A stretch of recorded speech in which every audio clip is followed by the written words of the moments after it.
I've broken up the talk into three main parts. So the first part is really kind of getting an understanding of our emotions. We'll do a mindfulness practice of our emotions, understanding the importance of validating our emotions and the experience that we're in the moment. And then being able to intentionally and thoughtfully and really mindfully kind of figure out how to manage an emotion in a given moment when we want to change it or need to change it because we're about to go into a meeting or work or, you know, a phone call with a friend, and we really need to kind of manage whatever aggravation or stress or anxiety or sadness we're dealing with, and so wanting to change it. So that will be the first part. The second part, we'll be looking at kind of the model of emotions, all of the different things, thoughts, catastrophic thinking, our body sensations, all of the things that kind of contribute to an emotional experience, so that number one, we can build awareness of those experiences.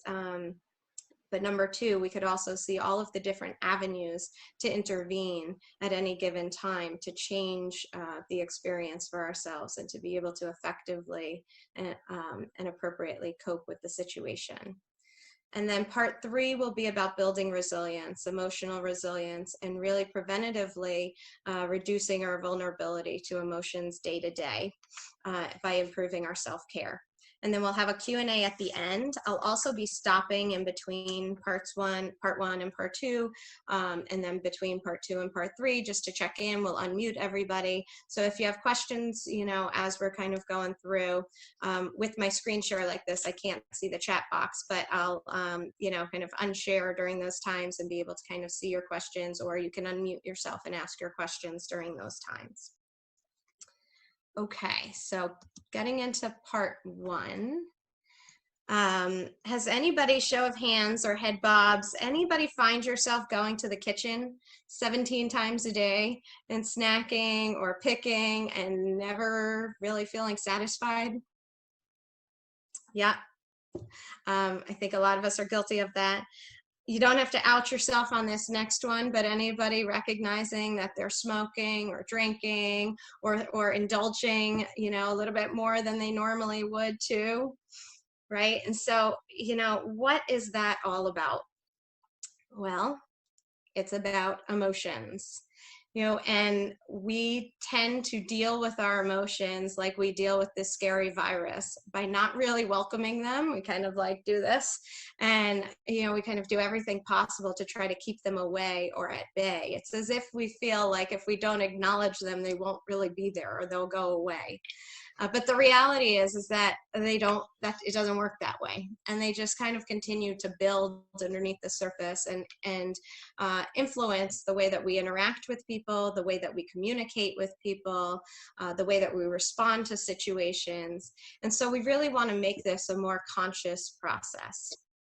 And that's kind of what, you know, I'm going to be looking to do here, is kind of building your emotional awareness so that you can be choosing to respond to situations as they come up, rather than just reacting based on our emotional experiences, because emotions pull us to do things and to respond to things in various ways.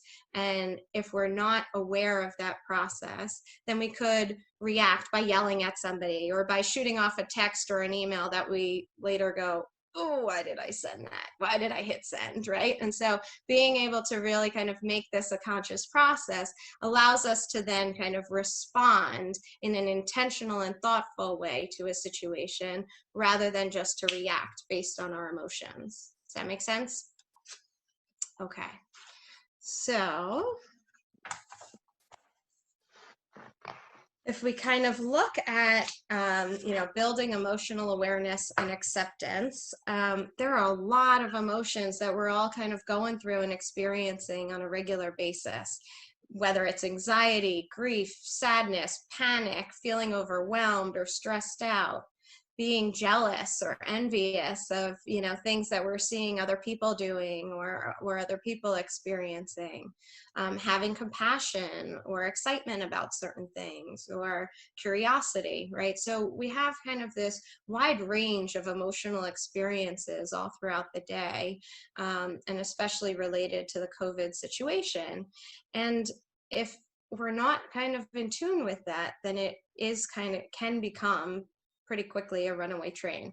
So what I'm really encouraging is for us to take a moment each day or multiple times throughout the day to really check in with yourself, to ask, what am I feeling in this moment? What's going on for me, right? And, that could be checking in, am I hungry? Am I thirsty? Am I sad? Did I get a good night's sleep, or am I feeling really restless? Is there pain someplace? Am I irritable? Am I stressed out about all of these different things that I have going on? We have this expression in psychology, you got to name it to tame it. And so if we can kind of name what's going on for us and build awareness of what's going on, then we can, again, kind of choose our response rather than having our emotions dictate our response.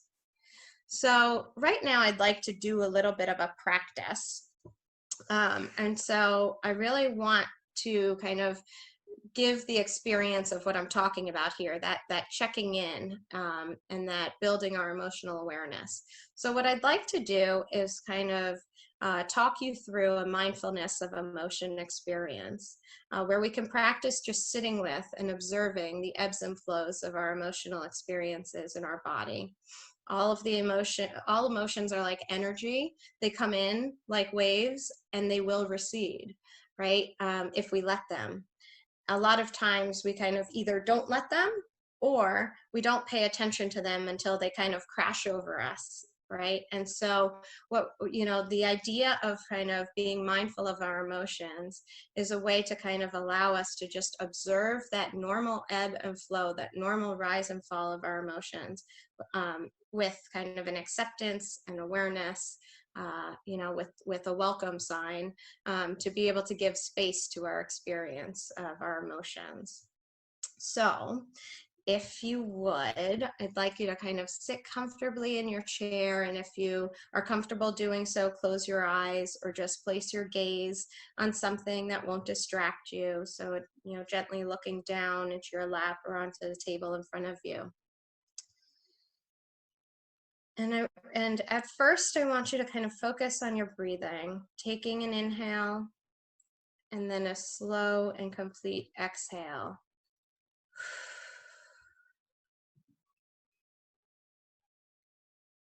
Once again, taking an inhale, holding it at the top even, and then a slow and complete exhale.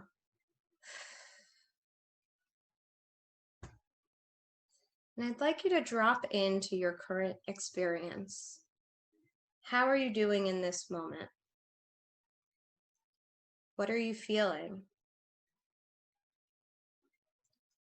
Are you anxious or worried about something?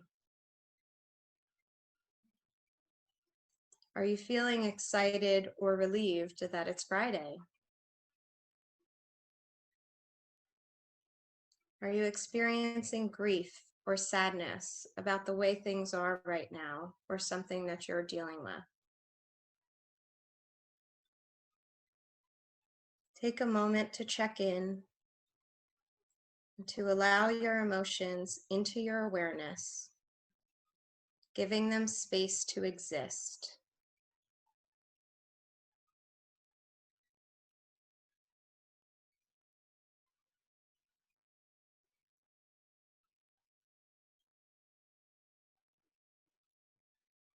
You don't need to do anything or to change anything. You can handle them in this moment, and you can be an observer.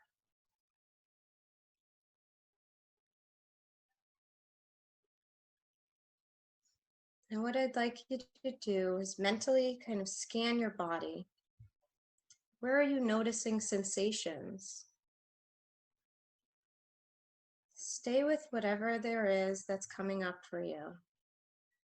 Maybe there's tension in an area of your body. or you might notice something about your heart rate or your breathing.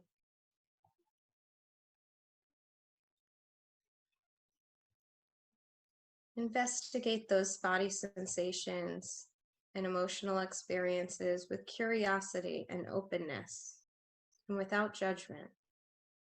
Just noticing the rise and fall or the shift as you pay attention.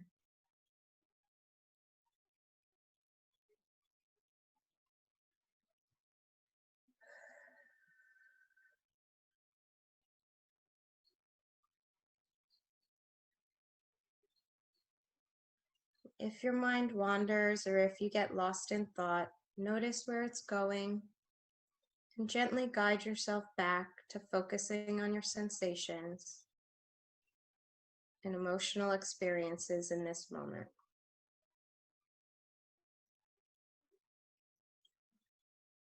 See if you can ride out the sensations like you would a wave in the ocean, not trying to change anything, but being in the moment.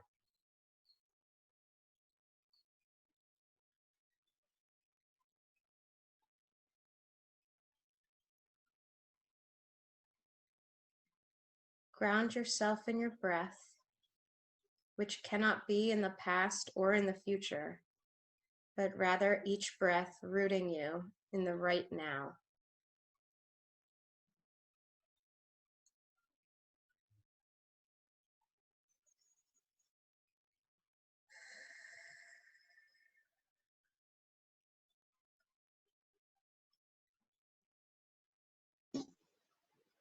And then mindfully scan again to see if there are any other sensations or emotions prevalent in this moment.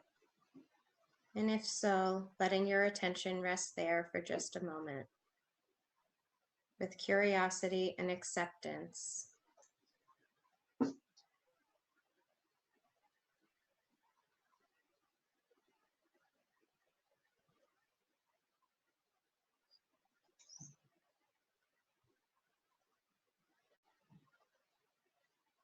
And when you are ready, take a slow breath in and a full exhale.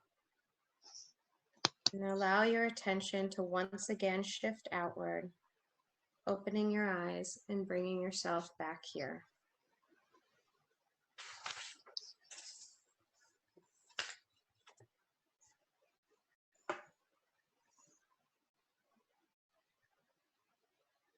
So I try to actually do this every morning over my cup of coffee to just kind of check in at the start of my day about how I'm doing.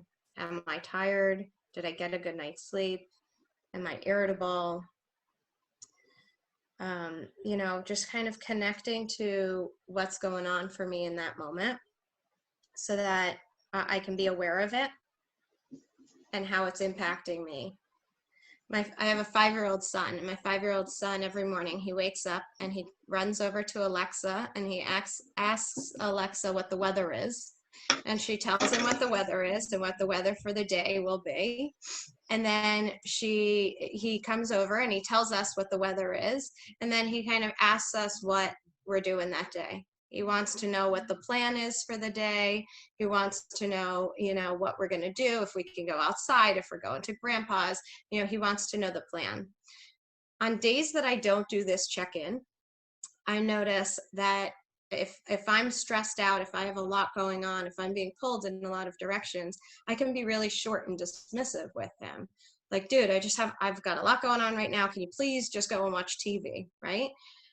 And then now on top of my stress, I feel shame or guilt for having been so short and dismissive with him, only kind of compounding the negative emotional experience for myself.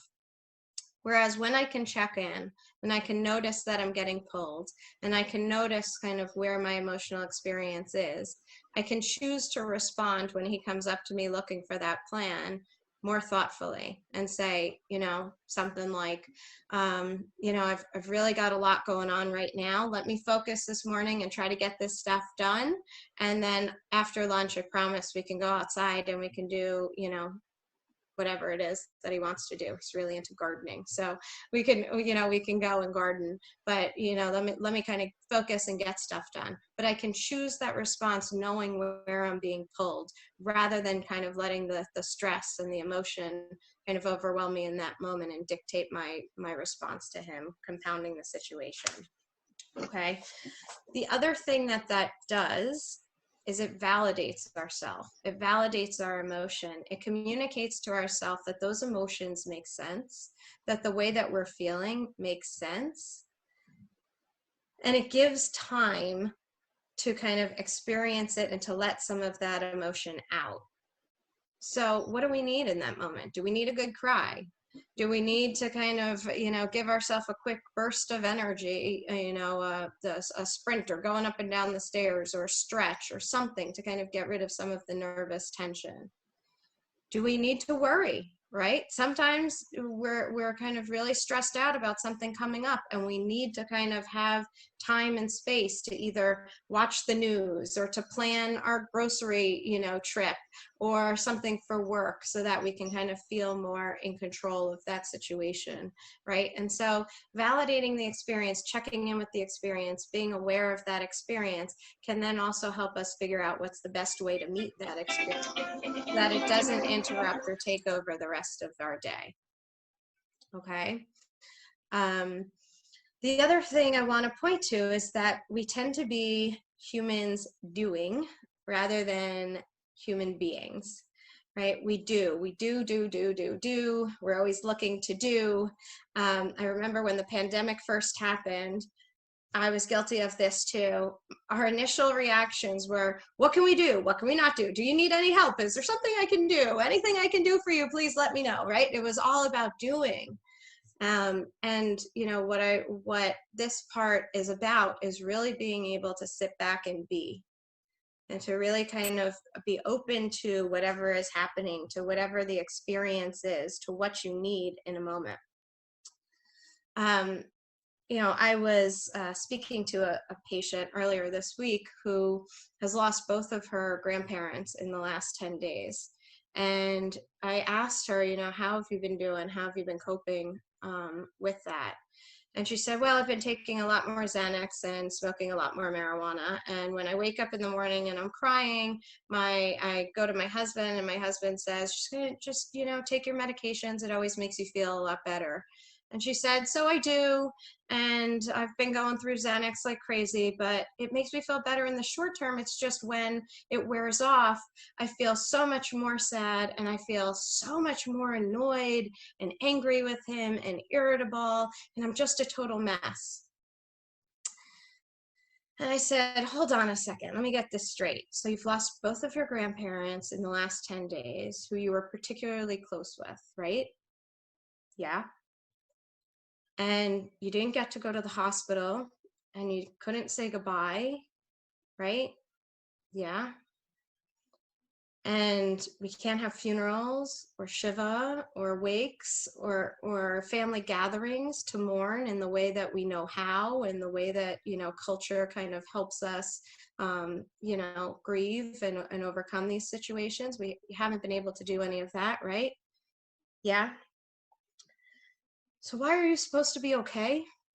Why shouldn't you be feeling sad? Right? And so without giving herself the space to really just kind of feel that sadness, she was really invalidating that experience for herself. It doesn't make it go away. It just comes back stronger because it's building and building, and you're not giving space for you to feel and experience things that are normal and that totally make sense given what you're going through. And so with that, she totally broke down, sobbing for several moments. And then she started to kind of calm, and she said, I felt like that was building and building and building for the last several days, and I just hadn't been able to release it. And now I can, and now I did. And, it doesn't make me less sad, but I don't feel like I'm a mess anymore. And it did really help to just kind of say, well, duh, of course I feel, really sad. And of course I feel really emotional right now. This is really challenging. This is really tough, and giving space for that. And so, kind of making time for that really is necessary to give ourselves an outlet to validate that experience. Now, the other side of that, though, right? Yes, we want to validate. We want to give ourselves time to experience the emotions, but she also has a job, and she's running meetings, and she has a family, and so we also need to be able to change our emotions or manage our emotions when we need to, and so when she needs to, and to be able to kind of pull herself back together in those moments when it's not conducive to crying or to kind of experiencing those emotions fully. So when we are trying to do that, we really want to be mindful and intentional. What do I need in this moment? What is going to work for me? Right? And then assessing as you go, is it working? So if I take a moment to go for a walk or to go outside, and I bring all of those thoughts with me outside or on that walk, it's not going to help me feel better, because I've just invited all of my distress along with me to my walk or, to my break. And so paying attention and being mindful as you're kind of trying to change your emotions, and assessing as you're going, is this working? Is this helping? Is this meeting my need? If so, great. And if not, changing the strategy and trying a different approach to self-soothe or to distract yourself. Okay. And so, being thoughtful, right? So as I was mentioning before, if you're sad, you might choose to watch TV or a movie, or to read, or to do a game or a puzzle, or listen to music, right? What we don't want you to do is to go for that walk and bring all of the sadness along with you. What we don't want is to watch a sad movie or to listen to sad music. In the short term, that feels really validating. In moments when we want to feel our emotions, that's great. Doing things that kind of help us get there, help us kind of express those emotions are fine. But when we're trying to change the emotion, then what we really want to do is do something that's going to bring up a different emotional experience. So watching, a funny movie, or reading something that's interesting, or engaging with people, in a game or a phone call or something like that, that's going to kind of bring our mood up. Right? So being really thoughtful and intentional in choosing what to do with our emotions, so that we're actually making the change that we're looking for. If we're lonely, calling a friend, or looking at pictures and remembering times that we were with people, or planning something truly awesome for when quarantine is over. I think we're going to have like epic parties when this is done, right? And like planning a vacation or something that you're going to do when this is over, right, can help us overcome some of that loneliness. But scrolling through social media mindlessly and comparing yourself to others, it's not going to make you feel less lonely. It's going to actually make you feel more lonely and more entrenched in the negative emotions. So being really thoughtful about how to change that emotion and what is going to work in that moment is really, really important. Okay, so that gets us through part one. What I'd like to do is kind of, if I can expand this, if we can, if we can kind of think about, sorry, I'm gonna pause my sharing for a moment. If we can unmute everybody, if anybody has any questions about this first part, about awareness to emotion, or the mindfulness to emotions, the importance of validating, any questions about any of that? No.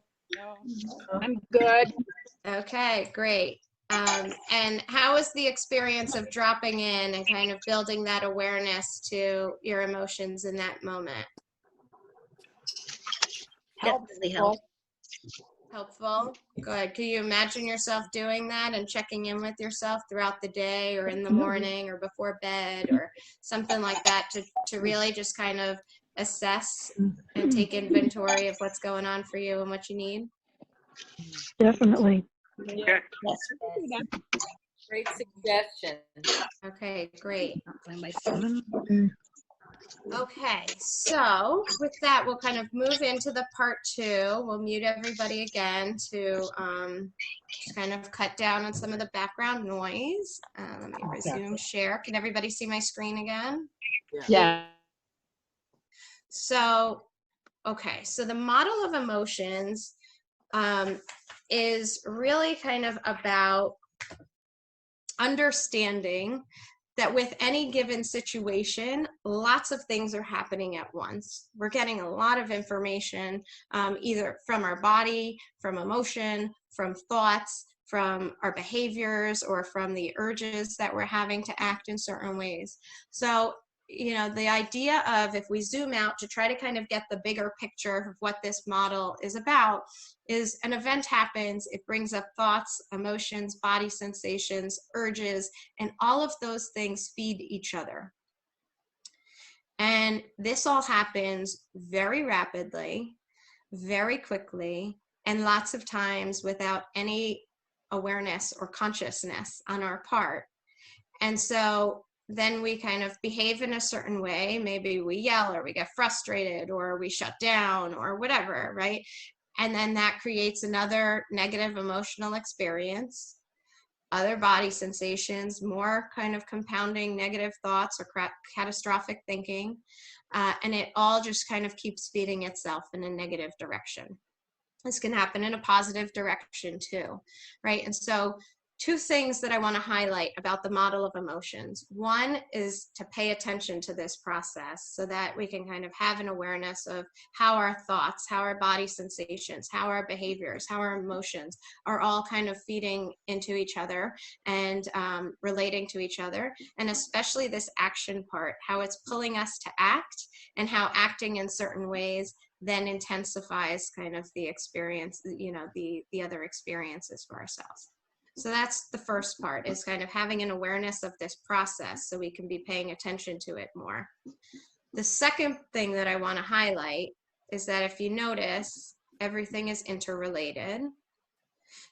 And so what that means is we have lots of choices in any given situation to change this system. If we change our thoughts, it's going to change our emotions. It's going to change our body sensations. It's going to change our behaviors.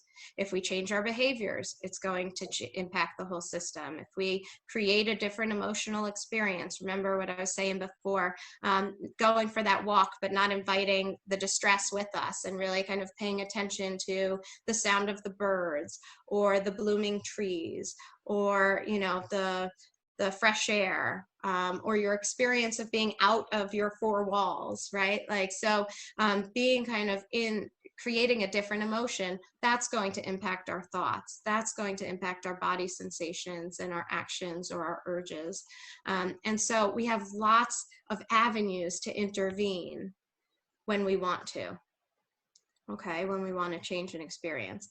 And so if we look at COVID as an example of this process, right?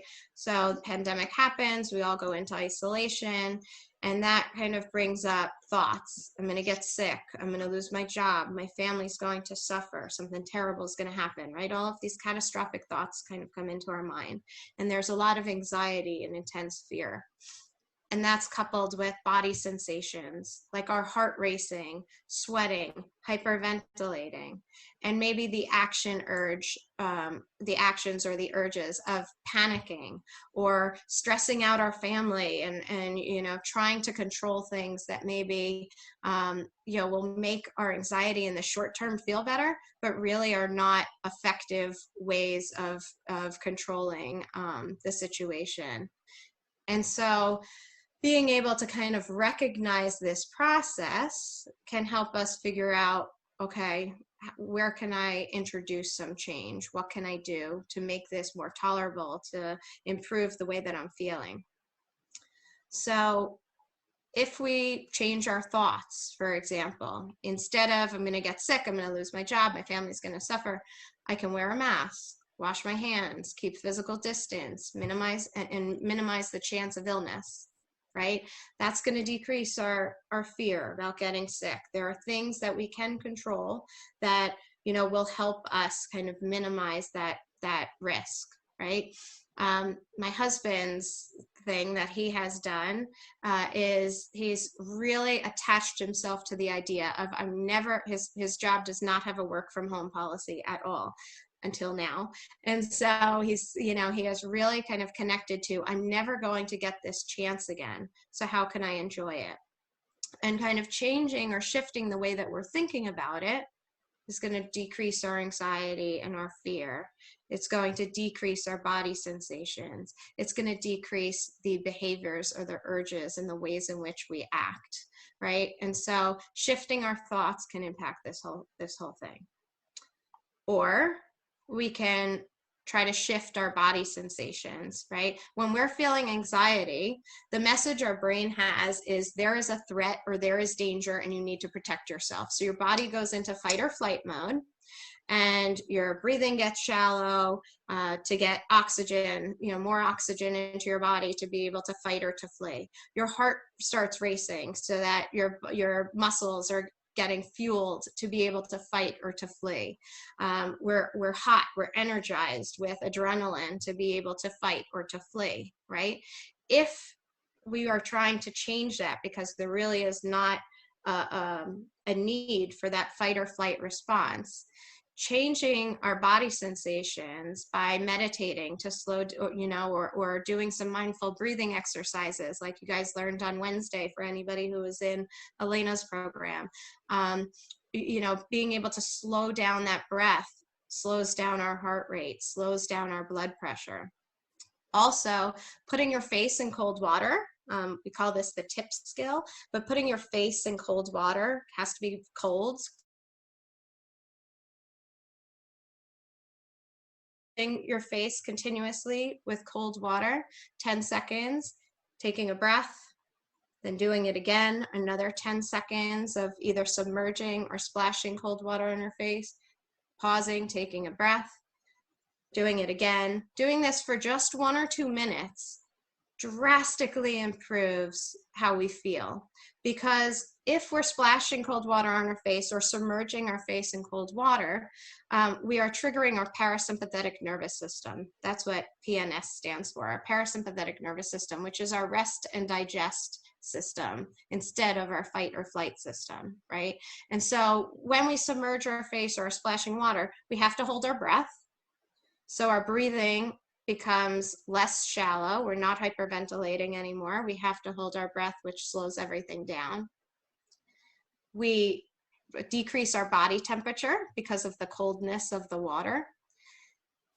And we slow down our heart rate and our blood pressure because of the coldness and also the slowing down of our breathing. And so physiologically, we're sending a very different message to our brain. Our brain goes, I thought we were in fight or flight mode, but I'm not breathing heavy. My blood is not pumping, like crazy. My body is not in fight or flight mode. There must not be a threat, and everything shifts and you get much calmer and you can really kind of throw yourself into that rest and digest mode that we all feel after Thanksgiving dinner, right? That just kind of like, whew, that mellowing. So changing our body sensations can really impact the rest of this system and can be a way to intervene when we're having big emotions. Or we can change our actions, right? So if we're worried about losing our jobs or our family suffering or getting sick, right? We can figure out what is within our control. We can cut costs or apply for a loan or sell different items that we've realized we don't really need anymore. We can practice good hand hygiene or wearing masks or social distancing, right? Doing things that actually are helpful in kind of minimizing the risk is going to make us feel more in control. And when we feel in control, our anxiety comes way down, because anxiety thrives off of unpredictability. It thrives off of, the lack of control in a given situation. And so the more that we can figure out, well, what do I have control over, and taking control in a meaningful and effective way is going to decrease our anxiety, is going to change these thoughts and change these body sensations. Okay, so that kind of gets us through part 2 of like, understanding all of the different things that contribute to our emotions or to a given situation, and then also kind of giving us all of these different avenues to intervene when we want to, okay? And all of these different choice points of how to kind of manage our catastrophic thinking or to change our emotional experiences in the moment, okay? We can unmute again and just check in. Anybody have any questions or comments about anything there? This is Cheryl. I did have an experience that with telemedicine with my doctor, I had an episode of increased blood pressure. And when I breathe for, hold for, breathe out for, hold for, I started to bring down the anxiety. And when I checked my blood pressure again, I definitely, the feedback, that did something to the blood pressure. Absolutely. So when we see this in action, it's actually really powerful. My dad several years ago had a routine procedure that went wrong and ended up in the hospital for several days. And he has never been sick. He is not a good patient. He wanted out immediately. He was very anxious about being there. And he couldn't get out because his blood pressure was through the roof. His blood pressure was through the roof because he was so upset and distraught about being in the hospital, but he couldn't get out of the hospital because his blood pressure was through the roof, right? And so I downloaded onto his phone a 14-minute breathing exercise meditation. And I said, just listen to this. You know that they're coming every hour to check your blood pressure. So, 15 minutes before they come in, just breathe. Focus on getting your breath under control. He was ready to go the next day because he was able to have consistent lower blood pressure just from changing his breathing. So it really can be an incredibly powerful way to re-regulate ourselves in that moment.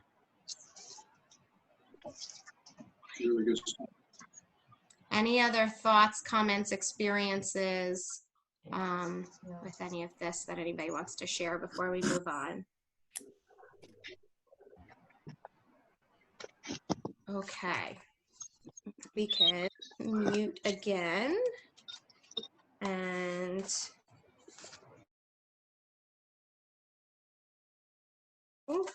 okay, so if we go on to part three is really about emotional resilience. How do we build emotional resilience?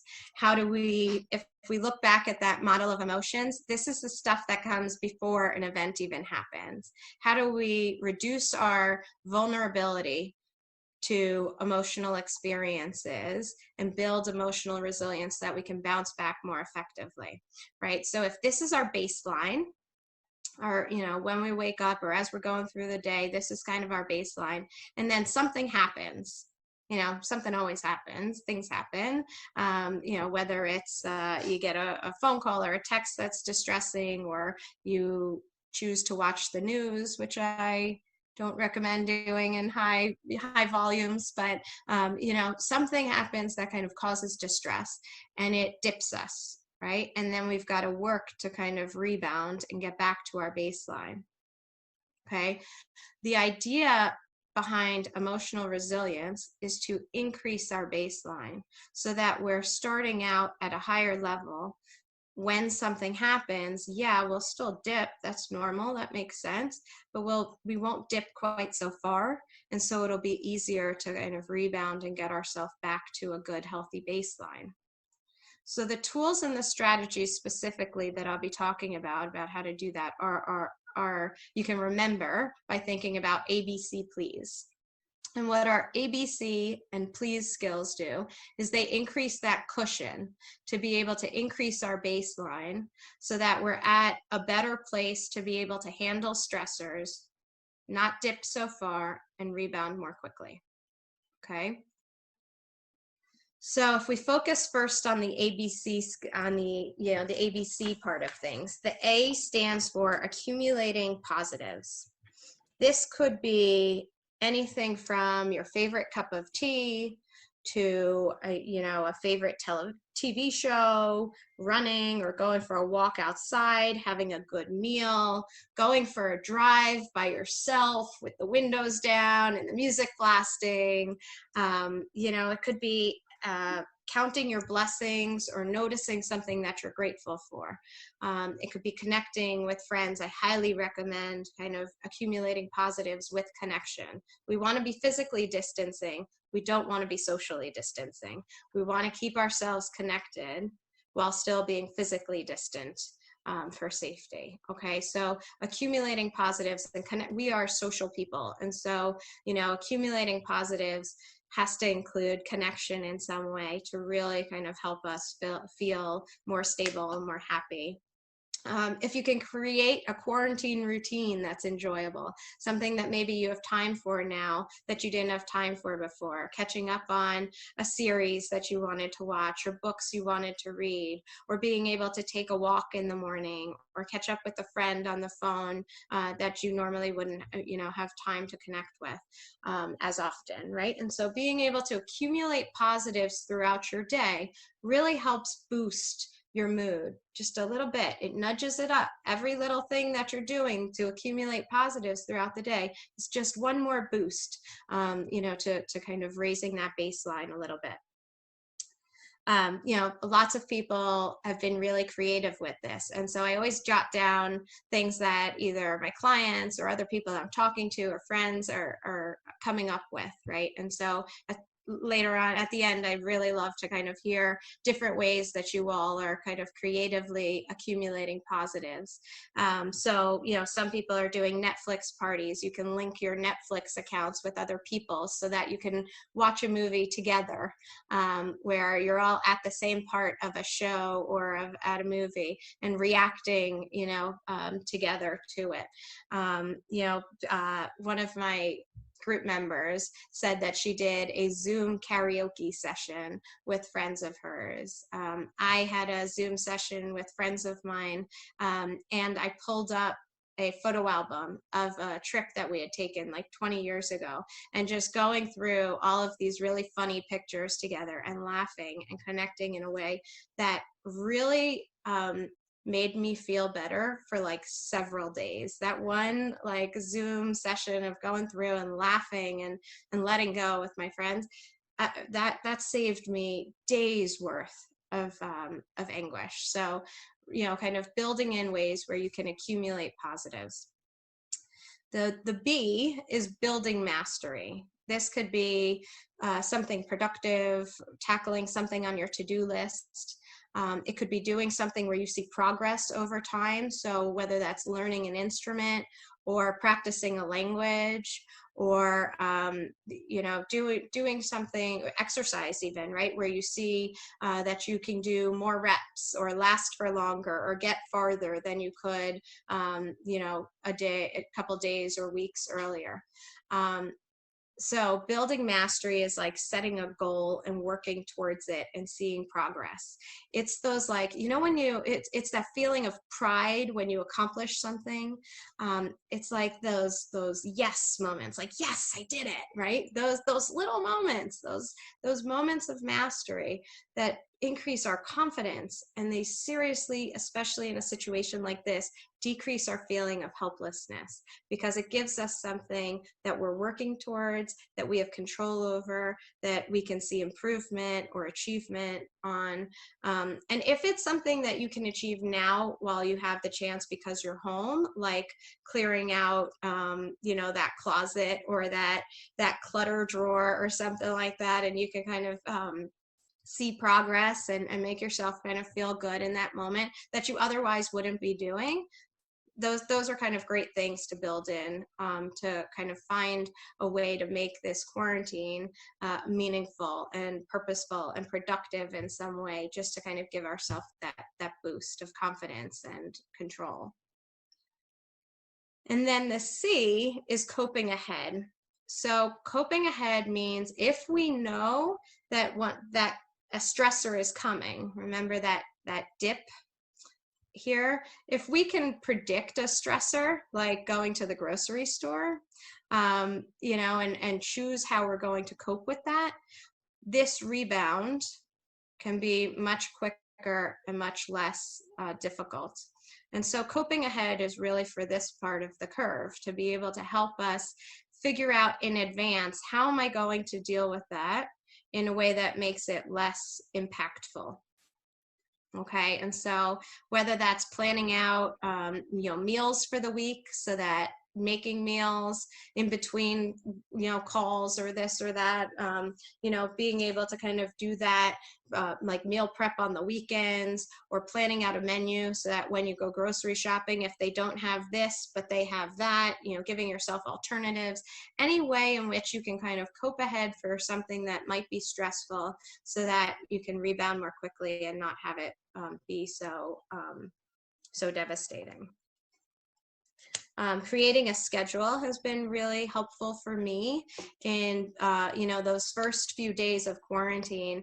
I was having meetings, my husband was having meetings, the kids were all over the place, and each day was like, oh my God, how long is this gonna last? This needs to end now, right? But then one day I printed out like this daily plan, and it kind of went hour by hour, so I could mark down when I had meetings, my husband marked down when he had meetings, the kids put down what they wanted to do that day. There's a part that, kind of plans for meals and stuff like that. And just kind of being able to organize stuff and have things down made a world of difference. And so kind of having a plan makes us feel more secure, especially at a time when security is not kind of on our side. Okay. Emotional vulnerability. Those are the things that happen before the event in our model for emotions, right? What makes us more vulnerable to our emotions when something happens? I imagine everybody's seen the Snickers commercial where it's like, have a Snickers, you not yourself when you're hungry, right? Anybody nod or shake or raise your hands or, anything to, do you recognize that when you're hungry, you're more irritable or more cranky or, just kind of not yourself? Yeah. I know, like, being stretched where we don't have a lot of time for maybe more healthy meals, knowing kind of how certain foods impact you also. If I have a heavy meal, I am totally lethargic or checked out for like the rest of the day, which is not okay when I'm meeting with people who are in significant distress to be like in food coma. So, really kind of being thoughtful about how food impacts you. There's another term, junk food, junk mood. So being kind of thoughtful about how certain foods impact us. Anybody like me become a very different person if you haven't gotten a good night's sleep? Yeah. Sleep can really kind of decrease our ability to handle emotions and to handle situations effectively. What about physical health? Like when you have a toothache or pain or backache, or you're not feeling great physically. And especially now with COVID, any like sneeze or cough is like, oh no, am I sick, right? And so just kind of paying attention to how our physical health is impacting our emotional health. We know that when we feel good physically, we have increased patience and feel more emotionally stable. So, kind of recognizing how our physical health is impacting us. Having stress or burnout from being so over obligated as you're trying to do your work, be a teacher for your kids, be there for a friend or a spouse or a loved one, and doing everything at home and the laundry and the cleaning and the grocery shopping and everything else. We're stretched so thin and over obligated. And so how is that kind of impacting our emotional wellness? All of the exposure to the news. In the beginning, I think a lot of us were trying to kind of figure out, what do we need to do? How bad is it? Trying to kind of like get so much information that it was so scary and so overwhelming. And so paying attention to your news exposure or what you're reading and things like that, and really trying to balance that out with, more positive information. What about coffee? Anybody not able to function until after that first or second cup. So being able to know how different chemicals impact you, whether it's nicotine or coffee or alcohol. For some people, alcohol makes them really angry or sad, and knowing kind of how that impacts you, noticing how certain medications, make you feel, right? So just kind of being really conscious of how these different things either help to build your cushion or deplete your cushion. Okay, and so as we're talking about that, that's really kind of helping us understand the PLEASE skills. So PLEASE, of course, is an acronym. The P and the L stand for those physical limitations: treating physical illness, taking care of any kind of pain or other ailments, so that we're not limited emotionally by what's limiting us physically. Exercise. There is no shortage of information and science behind the benefits of exercise to our physical health, our energy levels, our mental clarity, our feelings of confidence, and also our sleep quality. When we can be more active throughout the day, the quality of our sleep is much improved. And so, being able to kind of pay attention to, am I exercising? Am I getting my needs met there? Especially if you're somebody who really kind of had an exercise routine, maybe going to the gym or a particular class every day, and now that you can't do those things, has that dropped off? And how is that impacting your mood? And is there a way to build that back in by doing virtual exercise classes or something more active at home? The A stands for avoiding substances. I really want to highlight acknowledging substances and how they impact you, so that you can make more kind of thoughtful choices.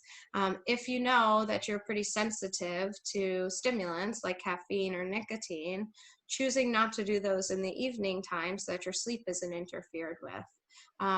If you know that eating or drinking too late at night means that you're going to be getting up to go to the bathroom in the middle of the night and your sleep will be interrupted, you can make more thoughtful choices there.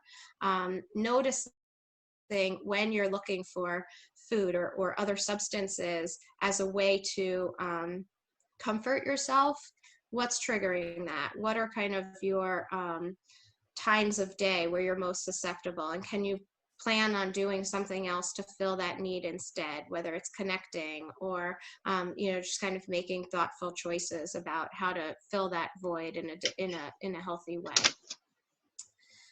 Sleep, again, being able to know what your zone is. For some people, 6 to 7 hours is kind of their sweet spot. For others, it's 9 or 10 hours, right? Like knowing what you need and being able to then pay attention to what interferes with that to avoid irritability and emotional vulnerability. So, if you recognize that you're staying up later because you're watching news at night, that then kind of makes you worry, or your muscles tense up and make it tough for you to go to sleep, shifting that, moving that to a different time of day to get your information, and all of the other things about substances or eating or drinking that can interfere with our sleep, being kind of really thoughtful and mindful of that. And then eating a balanced diet. So what we eat drastically impacts how we feel, making sure we're actually eating and not sacrificing meals because we're too busy or over obligated throughout the day, recognizing kind of that those Snickers commercial moments of like when we're hungry, and so therefore responding to things in a short or irritable way because we're hungry and not because the situation is actually that irritating. When we need comfort food, giving ourselves that option to comfort ourselves in that way and doing it mindfully so that it doesn't compound the situation with shame or guilt or anxiety. How much do we need, or what do we need? What's going to help? How often? If you're sensitive to certain foods, limiting those things to try to minimize. Now, the thing I really want to highlight is our PLEASE skills are our self-care skills. 99% of us put these things on hold when we're stressed out.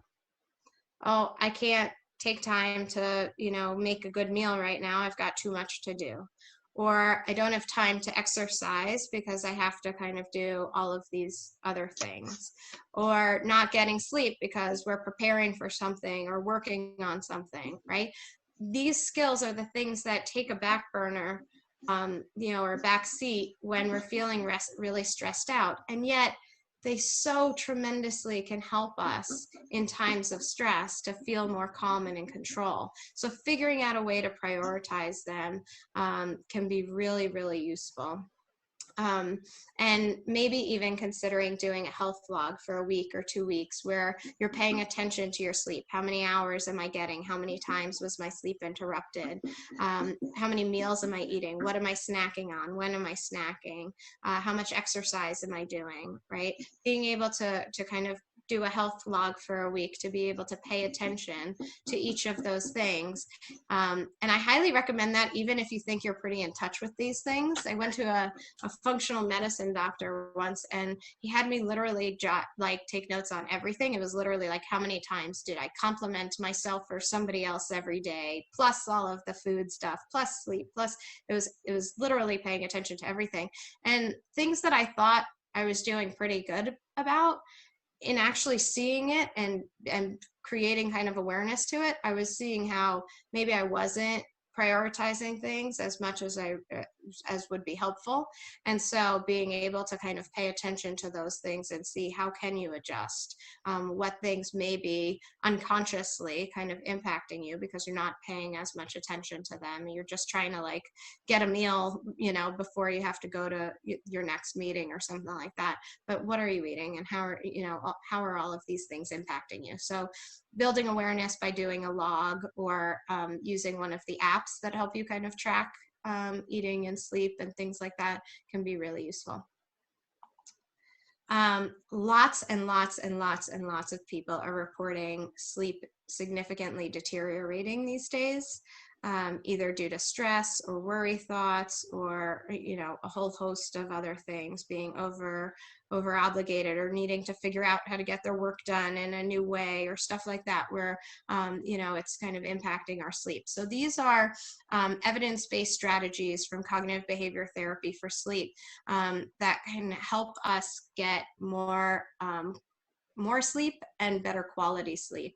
And so you're going to have access to all of these slides, but I wanted to include a really detailed one of lots of science-driven strategies for how to kind of improve sleep, to make it, if sleep is a problem for you. So you can kind of go through those if that's something in particular that you need help with. Okay, anybody feeling more fatigued these days, more drained by the end of the day? Yeah. So I read this metaphor that I thought was brilliant earlier this week, and it was a bar metaphor, and it said, okay, imagine you go to the bar with a coworker or friend to get a burger or have a drink, right? And then in comes your boss and wants to have a meeting. And then your parents show up and need you to do something. And then your kids are there too, pulling at you to do various things. And your friends are there and want to kind of hang out. And then your Zumba instructor shows up, and your doctors are there. We are on our screens for absolutely everything these days. We're meeting everybody in the exact same space. It's weird. It's weird, right? And so being able to like honor that for yourself, and what makes it even weirder is that it's not even actually a bar. It might be our dining room table or our bedroom, or for one of my clients who is doing work from her bathroom because it's the only place she can be uninterrupted, right? It's even weirder to have all of these people in your private spaces, right? And so that drains us. We're not used to that. And we're not used to kind of engaging with people in that way. The other thing that's contributing to our fatigue is that there's really no downtime, right? We go from work to a call, to teaching your kids algebra, to trying to watch a television show with your spouse, to making dinner, to groceries, to laundry, to this, to that, right? There is no break. There's no boundary between your workday or your, when you do certain things. That routine is lost. And so that's really contributing to us feeling drained and exhausted. And for many of us, we're working at a higher level, trying to figure out how to do our job in a different way, trying to maintain our jobs, trying to learn how to be a teacher and to be supportive of others while also taking care of, you know, our other obligations. And that thing of, you know, trying to avoid that pesky little potentially life-threatening virus that's always hanging over our head, right? Like, we are kind of emotionally drained from so many different areas that are different from what we're used to. So ways to kind of reduce that can be breaking up screen time. Can you do a phone call instead? Can you turn off your video for certain things? Can you share files with really good notes instead of having to talk, you know, in front of the screen? You know, being able to kind of break that up throughout your day, taking breaks in between meetings or work, and being really active or actively relaxing, being outside, you know, looking at the budding trees or listening to music, taking a shower, which many of us have maybe kind of fallen out of the habit of doing now that we're not showing up anyplace. But, you know, really kind of doing things mindfully that we enjoy and that can kind of give us like a reset, hitting reset or recharge. Don't just zone out and look at a different screen mindlessly. You know, in between sessions, I found myself just kind of scrolling through Instagram or Facebook or the news or my notifications or emails. And it's like I was a zombie, just kind of going through everything. And so really kind of finding ways to really hit reset to recharge yourself. And don't get suckered into more screen time for unnecessary pursuits. If it feels like you have to be on, if it feels like you have to be performing, you're not actually getting the social benefit or the relaxation from that. So skip it. If you can let down your guard, if you can laugh, if you can, you know, be yourself, then it's absolutely worth it to have that FaceTime or that family Zoom session or whatever it is. But if you're not going to get that benefit and it's just another place where you have to be on, then skip it.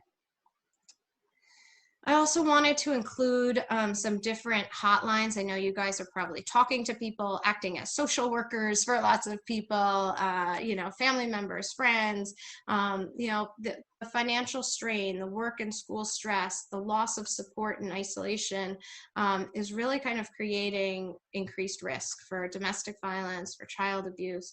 So, you know, if somebody is unsafe, reaching out to places, knowing that there is help available, being able to point people in the right direction, you know, can really reduce the impact long term.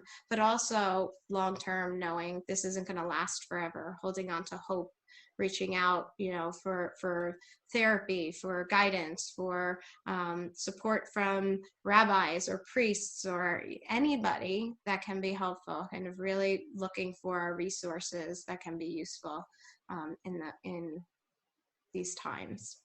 I've also included a bunch of different resources as far as like different apps for mindfulness. So the Calm app or Headspace, both are free now. And both of those are apps that focus on mindfulness practices, breathing practices, meditation practices, but they're very evidence-driven. They're very science-driven. And so the tone of voice, the music used, everything is very kind of carefully designed. So those are two particularly good mindfulness apps.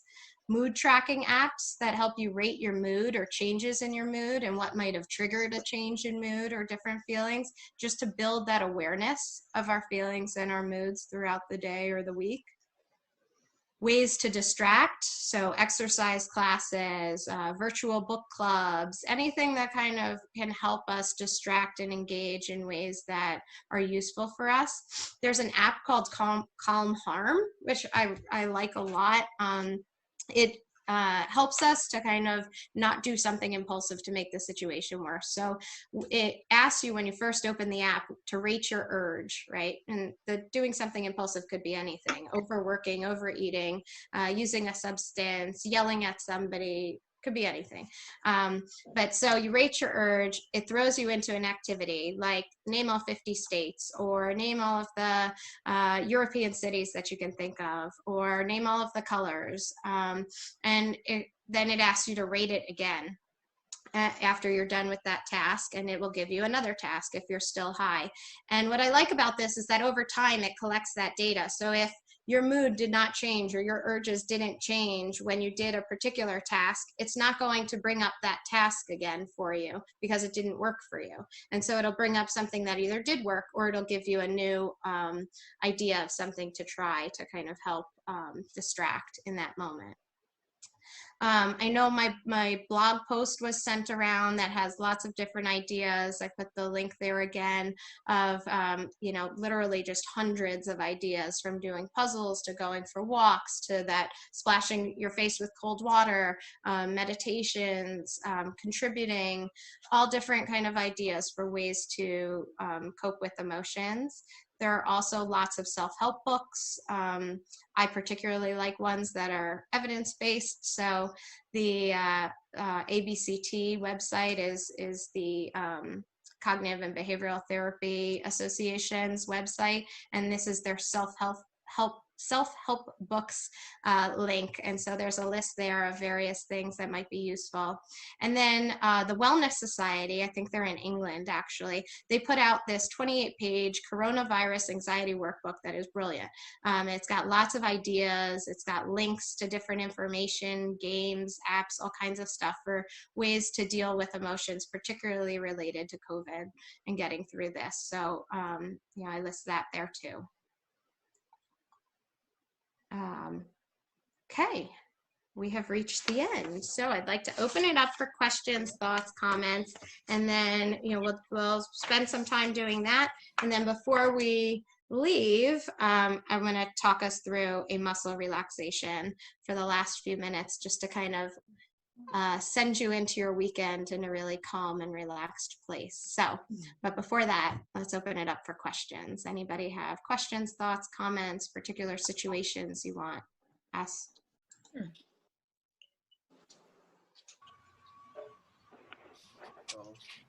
Okay, so I see a question in the chat box about a good example of a comprehensive health log. So there are a couple of different apps that help with this, whether it's, if you know that particularly food or certain foods are problematic for you, or you're sensitive to, or things like that, then there are like mindful eating is a good one that helps you kind of rate exercise and food and things like that. The mood apps, some of them also include like sleep quality and stuff, and food, to be able to kind of pay attention to those things that also impact your mood.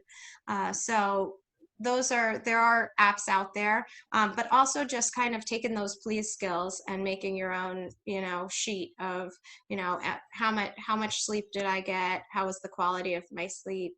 What did I eat today? And doing kind of a food journal of like, how many meals did I have? What did I eat? And how did I feel because of how I ate? Things like that. Just being able to pay attention to that. Paying attention to how much water you're drinking, how much liquid intake you're having, how much sugar drinks you're having. Those things too can really impact how we feel. And so really paying attention to hydration, to sugar intake and stuff like that. So if you know that for you, like I know water is something that every doctor has yelled at me about endlessly, right? Like, you don't drink enough, 8 ounces of water is not okay a day.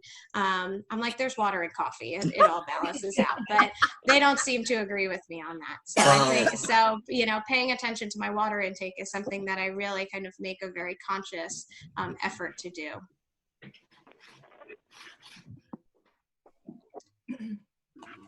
Someone in the chat wanted to know how many of us are library workers or work in libraries. Are most attendees working in libraries? Yes. Yes, right? Yes. I'm retired. Lucky you. Lucky you, is that what someone said? It helps to stay busy, I must say. I am very busy, even in retirement. Taking 2 Spanish classes and now a 3rd one.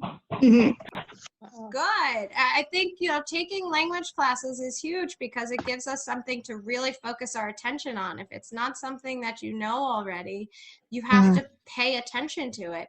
Paying attention to something like language doesn't allow your working memory to also pay attention to your worry thoughts and all of the distressing things, right? And so like when I hate the dentist. When I go to the dentist, I say the alphabet backwards over and over and over, and then I try to do it faster, and I try to do it without making any mistakes, right? It's just a way to be doing something where I can't also be thinking about the distress. So if there are particularly challenging, things that you can do, whether it's practicing a language or the alphabet backwards or, naming all of the European cities or, things like that tax our working memory, those are going to create very little space for all of the worry thoughts to kind of take over. There's another question. Did you see it about how to handle over expectations of what we can accomplish these days? Yes. So I think that's a great question. And I think the question becomes, where is that coming from? Because I think for a lot of us, it is self-imposed. I have to be the best teacher for my kid. I have to log as many hours as I did at work as before, or maybe even more. I have to be charitable and be doing, all of these different charitable endeavors. I need to be taking care of my house and doing the grocery shopping for my parents and, people who are immunocompromised that I know, right? And I think it's self-imposed. I did a mindfulness practice where I drew a circle on a page and said, what's in my control and what's out of my control, right? And then I did, just to kind of know what I could control. And in doing that, one of the things that I recognize that is in my control is those expectations. How much am I expecting myself to do? And is that actually realistic? That's within my control to say, I don't actually have to do every single assignment that the teachers are posting on Google Classroom with my kids while also trying to run my businesses, while also trying to do, everything else, right? And so giving myself permission to not do that, in the way that I was trying to do it. And so really kind of checking in with yourself, that mindfulness exercise that we started with of checking in on your emotions and knowing kind of where you're at can help us kind of figure out, are we pulling ourselves to over obligate?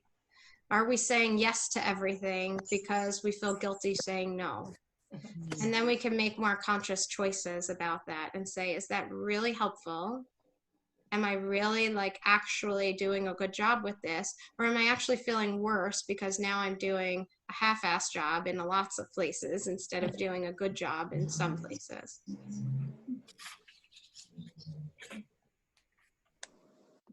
And somebody put in a plug here. Check out Liza Lou's Comfort Blankets project.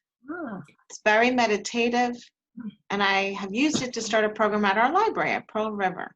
Thank you. Excellent. I know a few libraries have knitting. We have drop-in knitting in Harrison, and Tucko has crochet, intro to crocheting. I think Eastchester is starting a crochet program. Cool. As well. Awesome. There, I think that I am amazed at how quickly everything went online. Things that have never been online before, like gyms, right? And crocheting, right? Like lots of these things were not necessarily done virtually, and yet we've figured out how to do it, and there are lots of options. And so if it's a book club, if it's crocheting, if it's wanting to learn a language, if it's the gym or an exercise routine, if it's mindfulness, there are ways to be able to do that online. And so being able to look for what you need, while also kind of knowing, is this what I need, or is this just something I'm trying to add to the list so I can feel like, oh, look at what I did during quarantine and look at what I accomplished. If it's another way to overextend yourself, don't do it. Not a good thing. Okay, so everything boils back down to mindfulness and being really aware of, is this really something that's going to be helpful, or is this something that is just more screen time that's going to make me feel even more depleted?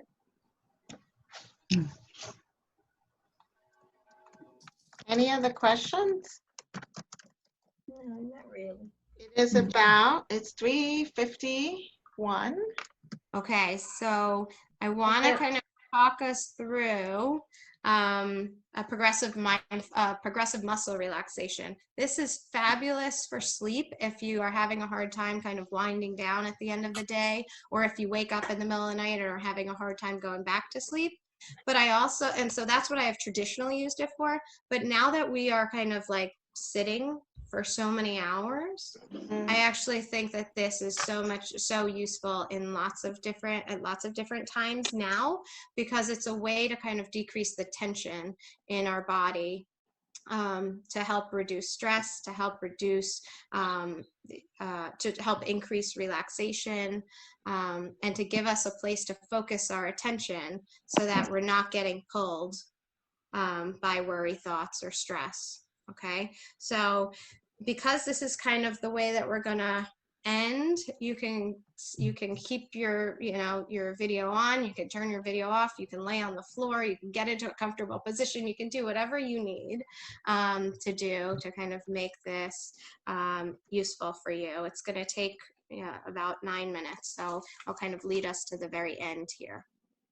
Okay, so for this, I'd like you to Mute everyone. Yeah, mute everybody. Thank you. So muscle relaxation is an exercise that reduces stress and anxiety in our body by having you slowly tense and then relax each muscle. This exercise can provide an immediate feeling of relaxation, especially if you practice it frequently. This exercise is really about becoming more aware of where you're experiencing tension, and to give you a strategy to help you relax that. During this exercise, each muscle will be tensed, but not to the point of strain. If you feel any strain or pain, just kind of loosen up a little bit. And if there's any area where you've had any injury or pain, just skip that affected area. And pay special attention to the feeling of releasing the tension with each muscle and focusing on that feeling of relaxation. So get into a comfortable position. You can close your eyes or soften your gaze, and begin by taking a deep breath in and noticing the feeling of air filling your lungs. Hold your breath at the top for a moment, and then release that breath slowly, letting tension leave your body. Take in another deep breath and hold it at the top. And then again, slowly release the air and imagine tension draining out of you like water out of a pipe. Or with your out breath, imagine blowing that tension as far away from you as you can imagine. Even slower now, take another breath and hold the air. And then slowly release the breath, noticing tension leaving your body with your out breath. So moving your attention to your feet, I'd like you to begin to tense your feet by curling your toes and the arch of your foot. Hold on to that tension and notice what it feels like. tighten even more and notice that sensation.